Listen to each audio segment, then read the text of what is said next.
And when you're 10,000 leagues under the sea, you need a good anchor. And let me tell you about our sponsor, Anchor. What's Anchor? Anchor is actually the easiest way to make a podcast, Steve. They give you the tools to make your podcast sound great and authentic. They distribute your podcast to Google Podcasts, Apple Podcasts, and many others. Huh, but is it for free? It's absolutely free, Squid, and you can make money with hardly any minimal listenership. All you gotta do is go to anchor.fm.com to download the app there.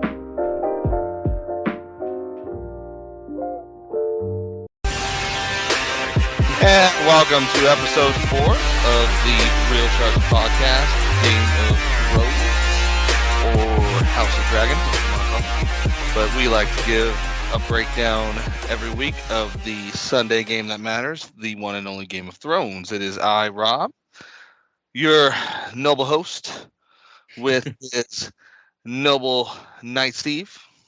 Ooh. I should say Kingsguard, huh? Kingsguard, yeah, dude. Kingsguard Steve. As long as you don't dismiss me. Yeah, let's ring to it, you know? Yeah. And Steve's like ill in pain, you know. I'll just be like, you know, cut out that guy's tongue. Steve be like, yeah. all right. So, all right. So let's start off with this episode, Steve, because it was a doozy for most, probably people who don't know anything about Game of Thrones, probably besides us and you know the rest of the crew. It was not that shocking to us. Yeah.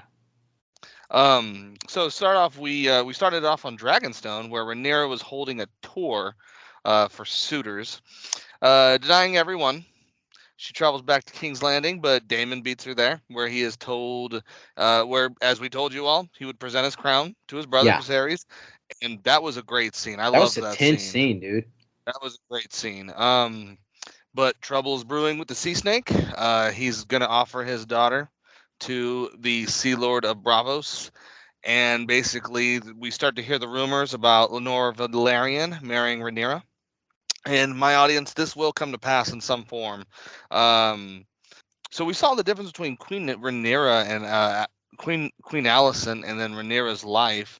How they both they kind of live their lives. I mean, Queen Alicent's kind of almost like a breeding sow, and looked on even by the king and just kind of brushed off, as people don't really see her as anything but like the queen, and it's almost like you're just like a replacement queen kind of thing.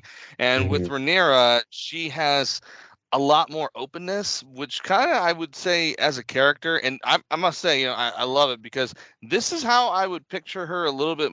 I pictured her in the books, very independent, doing her own thing, whether you like it or not, as a reader or an audience member or as a watcher.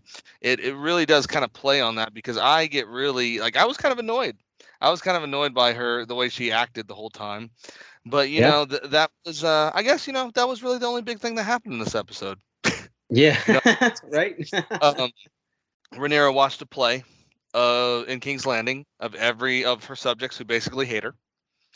And then Rhaenyra and Daemon, on their night out on the town together, basically visit a brothel and do the Targaryen thing. Which, I hate to say this, and I know you guys everyone's just going to be like, oh, you guys just kind of brushed that off, because that's how the Targaryens are. And plus, it was kind of, the scene itself, Rob, was played weirdly too. It was interesting because they basically had, like Luke was talking about in the last episode, how it was already awkward between Queen Alicent and Viserys, and then the whole thing with like Daemon and her in the backdrop of this brothel where people are, performing all these different lewd sex acts. It almost like blended it almost naturally. Yeah. You sit there and you think about it, they're like, yeah, no, there's nothing cool about that, really. That's Daemon, her uncle, and that's his niece, obviously. We saw Daemon's basically his spy master after him, or what would she be called? The white worm, as they call her. The white worm, yeah, they call him the white worm. So it was interesting how she was kind of turning on Daemon, because that spy she had was one of hers. She paid him as Daemon was sleeping. I don't know if you caught that, Steve. So I caught it, and I caught that terrible accent of hers as well. Yeah. Oh god, yeah.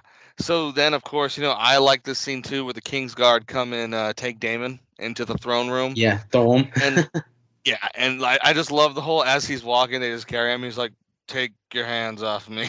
Like that. He's really fighting it. Um, I liked the interaction between him and Viserys was interesting, and of course they brought the dagger from the original Game of Thrones into it, which to me was a little silly, but And they whatever. just We'll let can't them help we'll let them themselves, have man. their moment. And Yeah. of course, the dagger is then revealed. Oh, I should mention though, of course, as we told you all, Daemon gets exiled again, and this is Mhm. kind of his life. He's comes back, exiled, comes back, gets exiled. That's how him and Viserys' relationship is It basically. is. Yep. And he asked him to wed Rhaenyra to him, which was interesting because that never took place really in the book. It just kind of like happens. It just kind of like they just do it. Yeah, Like, yeah. What would you think about that, Rob? Like he kind of just says it to him too. He's just like, yeah, I'm not going to deny it. Just give her to me. right, and he even says, and he's like, you have a wife. He's like, but Aegon the Conqueror, we're Targaryens. He The basically turkey. says, no, Yeah. we're Targaryens too. Um, which I thought was an amazing scene. And I know I'm running the summary. I'm just summarizing this up for what we saw, our audience. We're gonna break down this episode a little more. And then we saw basically Viserys confront Rhaenyra and give her the ridiculous prophecy of why she's important because the dagger has the song of ice and Oh fire. God, no! Might as well just They put did it it. again.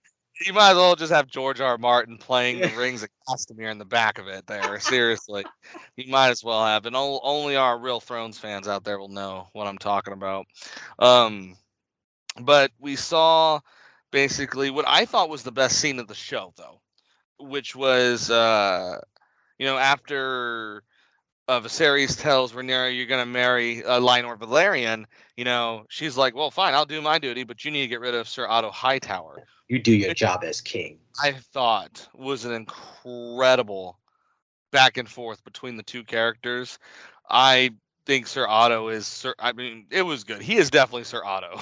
Yeah. Well, it was definitely just Viserys in that scene dressing him down while taking the hand of the kingpin off of him. Like, thank you for your service, your crown. He knew. He knew He knew. that He knew. Alicent was planted in there, and he even says, "I never knew how well calculated it was."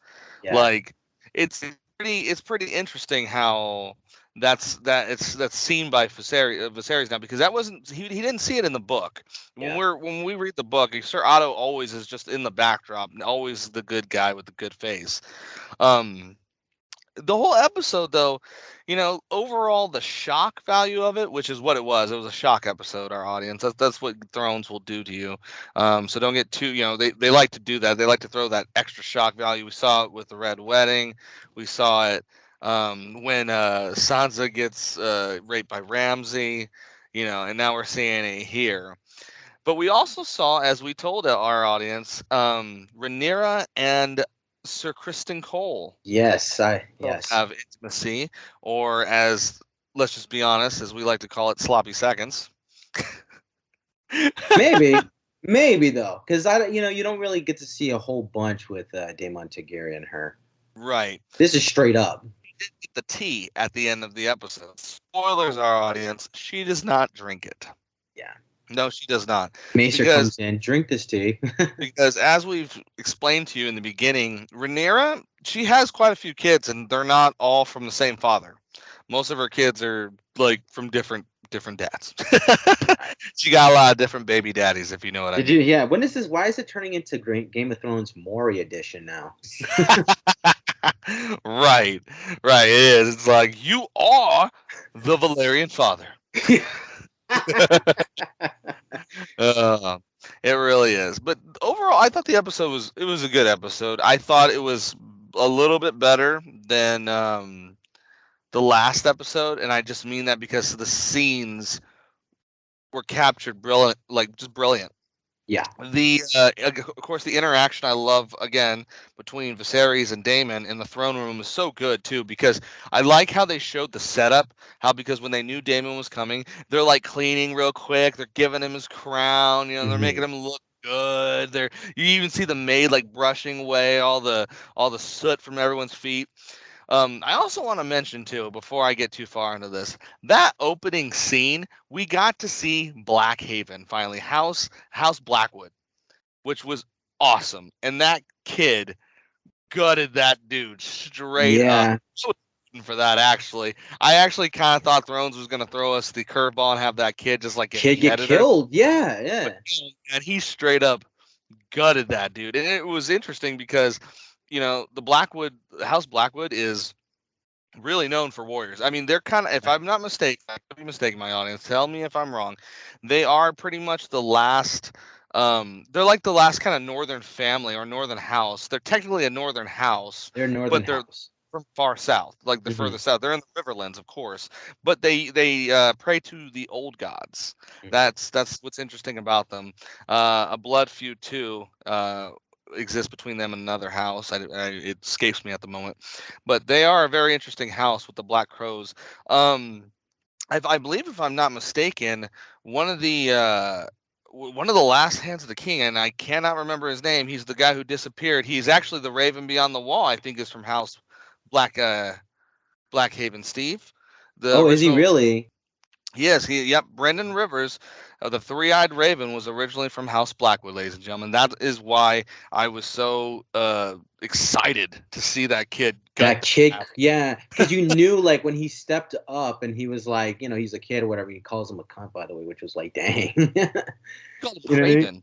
Yeah, Craven, and he called that's him a why. craven, and that's what pissed him off. Like when What he was said interesting there too, you also had Lord Barros Baratheon. That's who was with her, sitting there. It's Lord Barros Baratheon was sitting there with her, looking at all the suitors, and he will actually come play into this story a lot more later when he basically spurs Rhaenyra. Spoilers, but like I said, I think it really gives it gives a more a good background to why he really doesn't like her, Steve. I think that was a that. really good add on there. Rather than So just the facial expressions like you were right, talking about in the previous ones. Yeah. right. So I thought overall the episode did a lot to kind of build more and more tension, because we even had Queen Alicent confronting Rhaenyra like, "You sullied yourself," and she's like, "I'm the princess," to question my maidenhead, my Yeah. maidenhood's I treason. swear on And my Rhaenyra mother's lied. name. Yeah. Rhaenyra lied. And what's Yeah. interesting is I actually like this, and I know you knew I would like this, Steve, because it actually makes Rhaenyra more closer to her original character. Rhaenyra is in the story of Game of Thrones. When it comes to Rhaenyra, and spoilers, of course, her brother Aegon II, it's really interesting because there is no one good side. Like, as Rhaenyra kind of strives more for the throne, she gets a little bit more psychotic, I guess you could say. She gets a little bit more like Cersei in a way. Yeah, like yeah, you're right. Like there's moments where she's straight up ruthless. Well, of course, when we see Um, blood and cheese, remember the yes. vengeance of her child dying. That was one thing that happens, of course. Whether they're going to actually have blood and cheese in the story will be interesting. Yeah.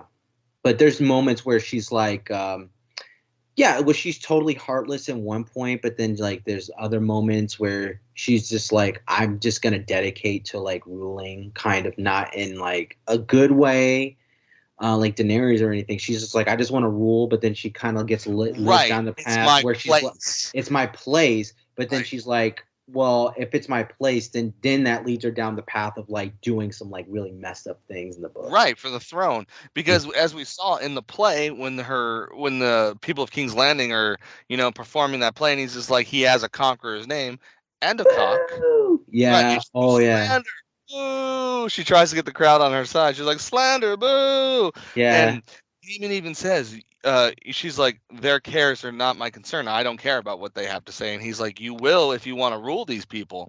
Yeah.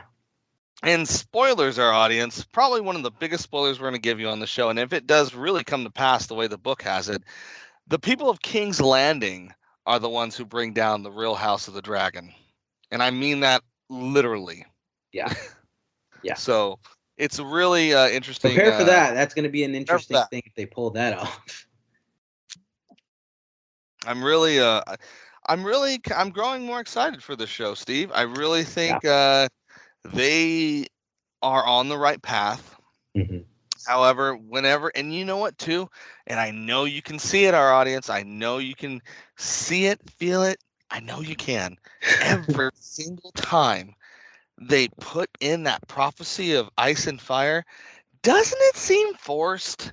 Doesn't it seem like it doesn't flow with the rest of the Yeah. story? It's almost Yeah. like, yeah, all this is going on. Oh, is Rhaenyra and Daemon going to be together? Is Daemon going to be the king? Oh, Mm. oh, what about the prophecy? Yeah, it dude. it Why do they do it though, man? Why do they have Viserys say it? Why is right. he always the one that's like, that dagger is, it was handed down, blah blah. And it's like, I get what you mean, but do they need to learn this from what Game of Thrones did? Have something meaningful and have the object speak for itself. When they have Interesting a that you say Valerian that, sword, Steve. when they have It's almost like they did a Ring of Power oh, move oh my god, because dude, they put the right? knife in the fire, revealing the prophecy. The prophecy. I wouldn't be surprised if they do something like that, dude, where there's just gonna be some like ring that has like words on it or Right, something. I right. mean, they did it right. The knife, he had Yeah, he the did. knife He put it in the in something. fire. He's like, if you put it in the fire, you can actually see he See the writ his last songs. song on it. I'm just like, why are you doing this? Stop! Just let the Right. scene go. You might You're as well doing have well. just started doing karaoke with the damn thing and have it be like some kind of like sci-fi microphone at that point because again, they lose me every single time we go to this prophecy. And for some of you, our audience, you may like it. For me, it's like you're just trying to write yourself in a good position to basically vindicate your bad writing for that last season. You're Oh, gonna dude, straight up. you're trying to pull a Ridley Scott is what you're trying to do. You're trying to take what was your classic and basically write a fucking prequel to it. And it's like, nah, none of that mattered. The This whole thing, matters. the whole like season thus far, every episode they're gonna do a like we're sorry to the Game of Thrones. Like, all right, this is the episode, dude, that really I'm on board now. I'm like Yeah, full on in. I'm like, yeah, all right, you got me. I'm interested in Rhaenyra. I'm interested in all these characters. It's Damon is just, definitely Damon. I feel like oh yeah, to me he is definitely the character. I love too when he basically Viserys just kicks his ass in the throne room and what does he do? yeah. He just rolls over and goes back to sleep and he's like, Yeah, because he "Yes, knew brother." like all right, I'll leave type of thing, Yeah. which he will, and you're right. I think it's gonna be this. The only thing I'm scared of is what you said earlier in the last episode is please don't make Damon the main like antagonist of the show kind of deal. But I think they're gonna do this thing where, like you said, I don't know. I don't know. Maybe Viserys does something. I'm hoping, but yeah, dude, there's just a lot that I'm liking. I like Allison's character a lot more, dude. Where they kind of showed the two things of It like the makes series. a better case for what she does later on in the story. What like Yes. the way the reason why she kind of pulls a coup in a lot of sense. It really does kind of add on to it. This is what makes the show good is because they're basically writing in between the lines of all the lore, all the events of the novel that George R. R. Martin has written, and basically he's made it to where you can kind of do this. So as we told you, Allison and Rhaenyra really didn't have a relationship in the book. It just says they were friendly at court, but this gives like a whole new meaning for why they hate each other in the end of it all. I mean, it really does. It really shows like wow, how this story is really going to play out. What do you think about just on last thing on that, where Viserys is finally because it was showing him like being like dumb, he doesn't know anything. People are questioning him, which He's is why smarter than he He's lets on. yeah, and then like he totally is like, yeah, you It's didn't want my daughter, you wanted the throne, like you did this to throne, hurt me, type of thing, and then he right? didn't deny it. It's like, yeah, I did. It's interesting because Viserys in this episode showed, and I always like to put this in perspective for anybody when anybody in a high position or even basically two teams in the end of a main event. It's like they're there for a reason, and Viserys is king for a reason. Yeah, he may be, as we were talking about, not the greatest king, not a he's a lame duck king, but he's still smart. I mean, he's still a Targaryen. He still gets Yeah. what he gets the game I guess that's what we can say. He knows the Game of Thrones. He Oh, really does. He knows. that Otto Hightower scene makes him. He gets the He game. gets it. Yeah, he gets the game. He even tells Otto, "You taught me how to be king. You." He's like, "Well, Your Grace, like Otto's like, "Wow, that's, thank you." And he's like, "But, don't thank me yet, basically." Yeah, like He's like, give me this pin. What you so like now that we're there, I know you want to talk about this scene, Rob, and getting deeper into it. What do you think about that? Where he just totally goes like, I know that you're been doing this for since Three Kingdoms now. Like you went through three kings to get to this moment where your grandson is going to be it's gonna be ruling. king, Like yeah. like how do you feel about that? And then Otto Hightower does not break character. He's like, what? Like, what do you mean? No, Yeah, because this is where it's interesting because yeah, in the book, Sir Otto is just the hand. yeah. He doesn't really strive to gain so much power. He already has the power, but he does want his grandson to be king. This is a fact. He does. And as the show will progress and as this whole story will play out, you will see that he does go to great lengths to actually put his grandson on the throne. However, though, the show presents him as I still think I still think there's more to him because he reminds me of a Tywin kind of character. He's presenting himself as an honorable kind of hand, but he knows what he's doing. I mean, he does. The High Towers know. This is like, Yeah. their way of getting their own blood on the throne. Yeah. And I mean, I get what you're saying, Steven. It is really hard to judge the way Sir Otto's character is from the book because in the book he's always in the backdrop, but he's never like at the forefront of everything like he is Yeah. in the show. That's Like, what's kind of making me weird is like the thing about it, Rob, is like he was talking about the White Worm, about him sending the spies. We don't actually see him doing any of this right, underhanded stuff. So you're like, right, I don't see it. He's denying it, and he's really like playing it like, what? Like, what do your you mean? So grace, yeah, it's like, what are you trying to do? Like, are you trying to sway us as the audience to be like whatever? Because I'm still like you, Rob. I'm like thinking like, okay, this is totally not him in the book. He's not right. doing this underhanded thing. But then again, he talks to Allison, and he's just like, you having Aegon the second is like you stop the war right then by Right. having a son, right? So like is he playing everyone, even his daughter? He's almost like it, I don't know. I get what you mean. He's almost like you don't know whether he's acting like the spider, like Varys, doing what's Yeah, best for the realm, or doing the best for or the like High Towers. Littlefinger. He's like a hybrid. Yeah, he really is. He's definitely his own, and which I like too, because it is hard to judge which way he's going. I mean, because it's not about the High Towers; it's literally about his grandson. I mean, that's how it is.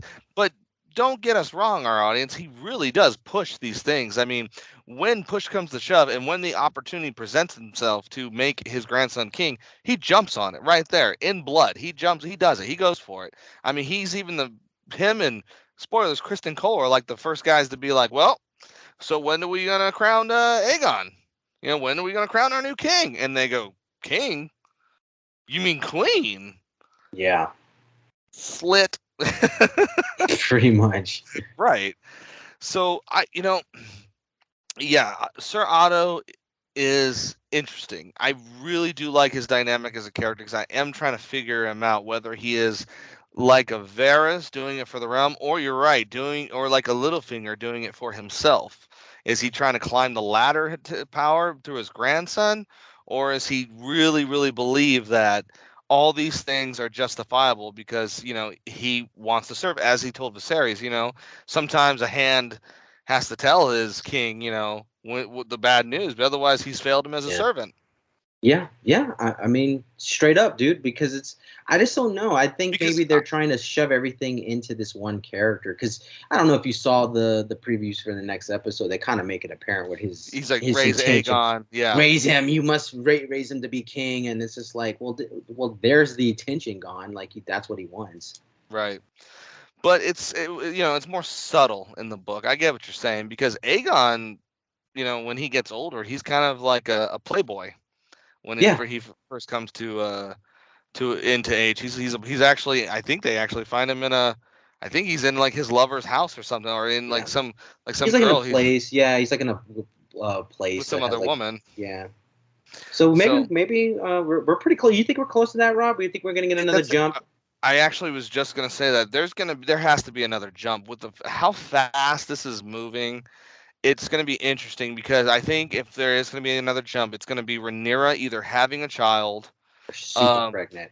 super pregnant, or having maybe her second child, because also the other kids have to start to develop on Queen Alicent's side, because All Aemon right. One Eye, he loses his eye, of course, like at an early age, and it's Rhaenyra's kids that do it, and they're kind of roughly around the same age, so it's there's definitely going to be a time jump here, and I think we'll have some kind of like controversy too on whose kid it is, whether it's maybe even we'll see, spoilers our audience, uh Lionel Valerian already dead at this point, because they do get married and then he kind of disappears, and some people think it's Daemon who does it.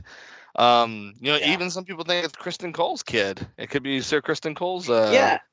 we're Kid. like I said, it's a big, huge Rhaenyra in the. This happens in the book. Yeah. Everyone talks about her kids and But it's so who's the sick seeing dads. it. Yeah, it's so sick seeing it. They're laying the seeds, and like I said, man, they have a lot of. I don't know if you want to know the names of the upcoming episodes of the Yeah, let's go. shows, Let's but let's let's talk about them. What yeah. are So they we gonna already be? did them. So we had the first episode was Heirs of the Dragon. Second episode was The Rogue Prince. Third episode was Second of His Name. The episode we're talking about now is King of the Narrow Seas. So the next episode is going to be We Light the Way. Then We after light the that is way. going to be The Prince and the Queen. The Princess and the Queen, excuse me. Then it's So that's actually Rick. that's the start of the war. Then the Princess and the Queen. That's the Mhm. actual name, Yeah, the subtitle of the Dance of Dragons. It's yeah. the Dance of Dragons, the Princess and the Queens, the So we're black and the getting there, right? greens, Within a hmm couple of episodes, or it the red and seems the greens, I like. believe. Yeah, the red No, and it's the green. black. It's the black and green. Sorry, Bill. Is it? I thought it was a. I think it's Oh, red and green. I don't know. It could be the color of Christmas. I don't know. yeah. I Christmas, forget. But Christmas War. all you really need to know is it's split down the middle, of course, between the two families, and this is where the real civil war begins. So I think we are going to be correct, because we were so right in the last episode. Our audience knows it. That's why you're listening to this now. Yeah. Um, I think we're going to see another time jump, but I also think we're going to start. I think the war, more importantly, when it really starts to kick off, is going to be a huge chunk of the show. It looks And like in it's going to be the fact, last two episodes, actually. I was gonna say, I would even bet, knowing Game of Thrones, they might just save like the start of the war for the next season. Oh, that's a cliffhanger. Because look at Viserys too. I mean, we seen it in that scene where he's on top of Queen Alicent, how disgusting and like infected he is. He's already lost 2 fingers. I mean, it's like, dude, quit sitting in the damn chair. Yeah. And Get up I and mean, and he's point. constantly in it. And every time he's in it, dude, he's looking miserable. When he's out of the chair, dude, he's like jovial. He's like Right. with Daemon, he's laughing, he's like, oh, do this, do that. But when he's in the chair, dude, he looks like he's like dying. You know what I It's mean? kind of how it goes in the book too. Yeah. God. I'm really excited though for when they actually get to the war, even though I know we're gonna have to wait another year for that to happen, I know, bro. Like, because why? they're going what, 3 more episodes? No, dude, we got like, what is it? 1, 2, 3, 4, 5. They go, 5 more episodes. yeah, 10, 10 10 episodes. episodes. Yeah. Or no, it's 5, 6, 7. Because this is 10 episodes. We Dude, the also last see episode is the Black Queen. the Black Queen. Interesting. Season Oh well, that's finale. Rhaenyra. Yeah, Yeah, Rhaenyra, because Rhaenyra becomes queen. yeah. Well, she queens herself on Dragonstone. Yeah, Queen's herself. So that's the There's last also going to episode. be two. I want to see too when they introduce, if they introduce the two fucking Kingsguard brothers. Remember, they're twins, Oh, and they yeah. fucking kill themselves. They kill each Yeah, other dude. because they're on different sides of the war. It's like so stupid. They're going to give 'Cause- airtime to those people? I That would don't be know. funny if they did. That'd be interesting. I mean, it'd be an interesting plot point. I mean, they've made every single like plot point really pretty good. I mean, I So thought the much play strategy. part was really good. I thought that was a good like seed drop to let Yeah. everyone know like the people hate her. Like they don't like her either. Like convenient that it was going on right when she was down there, but I it's good that for moving along the plot, bro. and I'm still recording this too. It's interesting too because one of the things that I really do get when I read the book, which makes you kind of like I keep kind of like stumbling over Rhaenyra, whether I like, and I keep kind of going back to the book. I keep thinking to myself, it wasn't that I liked Rhaenyra as a character. It was more or less like it was her right to rule, and I was just like, this is the way it should be. This is how it should happen. This is what the king wanted, and they go back on that. It was never like, oh, I'm cheering for Aegon or Rhaenyra. It was like, no, Rhaenyra is the rightful queen. Yeah. It's kind of like the part almost in Game of Thrones, with the original one, with when Joffrey, Ned takes that note and he's like, I'm gonna rule as regent. Joffrey's not gonna be king. He basically is like, no, I'm king. No, I'm king. I'm just doing it. Yeah, and I feel like you're so right on that, and I'm hoping it's that, because they really have got to go hard, bro. Because Rings of Power right now is sucking hard. I saw a interesting article on it, and I want to say I thought it was exactly what I said, but I didn't get a chance to publish our part yet.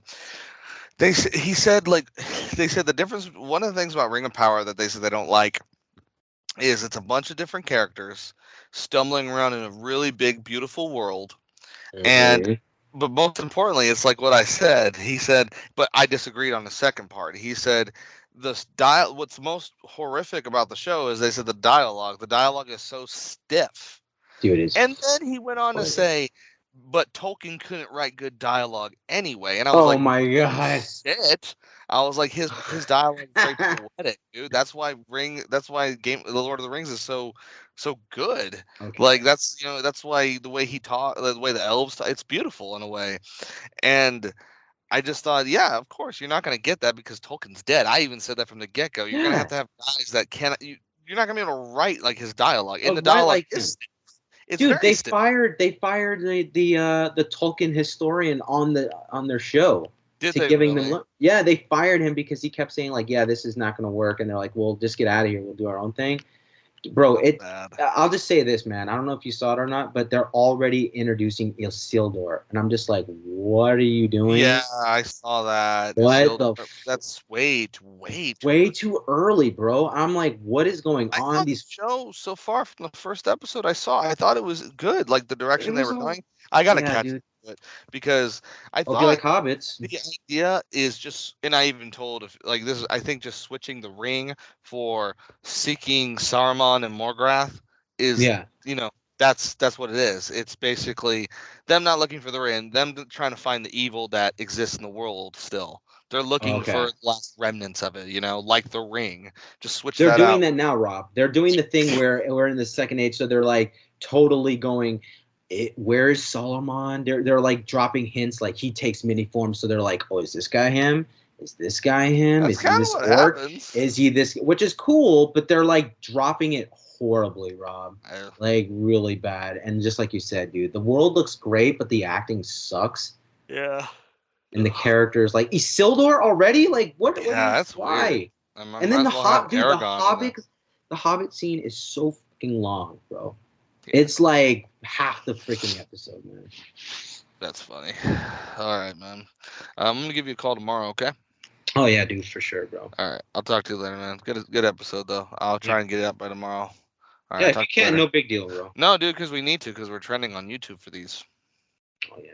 All right. So, yeah, we're at 73 subscribers. We're gonna probably get more Friday. Well, here we need all hands on deck, man, for the next one. Right, that's what I'm saying. All right, bro. Talk to you later, man. All right, man. Later, dude. Yeah. Yep. So that has been episode 4. Breakdown our audience from your two nobles, Rob and Steve. Corlys Nightstill, or Kingsguard, actually. Kingsguard, yeah. Kingsguard. Real Sharks and Kingsguard. Number 2 lot, 20,000 Leagues on the Sea. And we're saying from Westeros, we'll catch you on the flip side.